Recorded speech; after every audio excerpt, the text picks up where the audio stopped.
અમદાવાદના new SG road અને can city societies association દ્વારા સ્નેહમિલન 2025નું ભવ્ય આયોજન કરવામાં આવ્યું। 1200થી વધુ સભ્યોની સ્વયંભૂ હાજરીથી કાર્યક્રમને અદ્ભુત સફળતા મળી। ચાંદલોડિયા, વંદે માતરમ, કેન city, Gota, Tragad, Jagatpur, Chenpur, new science city અને માલબાર વિસ્તારની 300થી વધુ સોસાયટીના ચેરમેન અને સેક્રેટરીના સંગઠન ન્યૂ એસજી રોડ અને કેન સિટી સોસાયટીઝ એસોસિએશન દ્વારા સ્નેહમિલનનું આયોજન થયું હતું, જેમાં અભૂતપૂર્વ સફળતા સાથે આ કાર્યક્રમ સંપન્ન થયો છે। હિતેશ ઠક્કરના નેતૃત્વ હેઠળ આગમન પાર્ટી પ્લોટમાં યોજાયેલા કાર્યક્રમમાં 300થી વધુ સોસાયટીના મુખ્ય હોદ્દેદારો એક છત નીચે એકઠા થઈ સંગઠનની શક્તિનું પ્રદર્શન કર્યું।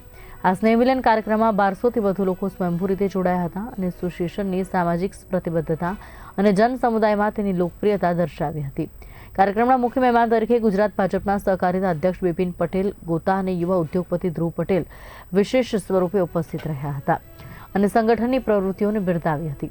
આ એસોસિએશનનો ઉદ્દેશ માત્ર વિસ્તારના સર્વાંગી વિકાસ માટે કામ કરવાનો છે। આ સંગઠન કોઈપણ રાજકીય પક્ષ સાથે જોડાયેલું ન હોવા છતાં 300થી વધુ સોસાયટીના પ્રતિનિધિઓની મોટી સંખ્યામાં સ્વયંભૂ હાજરી એ નાગરિકોની સુખાકારી માટેનું નિષ્ઠાવાન કાર્ય કેટલું અસરકારક સાબિત થઈ શકે તે બતાવે છે। એસોસિએશનના નેતા હિતેશ ઠક્કરે કાર્યક્રમની ભવ્ય સફળતા બદલ સૌનો હૃદયપૂર્વક આભાર માન્યો।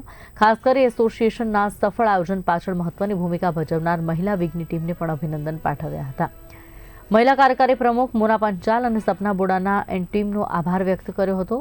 આ ભવ્ય સફળતા ન્યૂ એસજી રોડ અને કેન સિટી સોસાયટી એસોસિએશનના વિસ્તારના નાગરિકોની એકતા, સહયોગ અને પોતાના વિસ્તારને વધુ સારો બનાવવાની પ્રતિબદ્ધતાનું પ્રતીક છે।